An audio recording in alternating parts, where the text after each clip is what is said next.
ఏ కూలి పని చేసుకునేటటువంటి కుటుంబంలో పుట్టినటువంటోడు తనకు సంబంధించిన భార్య పిల్లల్ని చూసుకోవాలి. తల్లిదండ్రులకు భారం అవుతుంది. రోజుకి నేను సంపాదిచ్చే 300-500 దగ్గరికి వచ్చాను. కానీ ఖర్చొచ్చేటప్పటికి 700-1000 అయిందని బాధపడ్డాడంటే ఒక అర్థం ఉంది.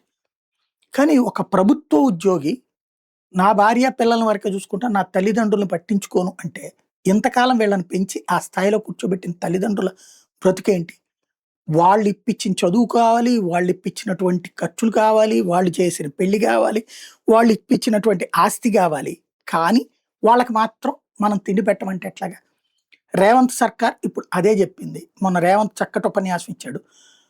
ప్రభుత్వ ఉద్యోగులు 10-15% వాళ్ళ జీతాల్లో కట్ చేస్తాము.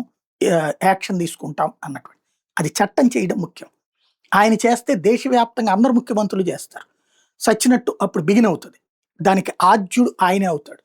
రేవంత్ రెడ్డి ఆ మాట మాత్రం చాలా బాధ్యతాయుతమైనటువంటి. ఎవరైతే ప్రభుత్వ ఉద్యోగులు తల్లిదండ్రులు పట్టించుకోరో వాళ్ళ జీతంలో 10-15% కట్ చేసి ఆ తల్లిదండ్రులకు పంపించడం ముఖ్యం.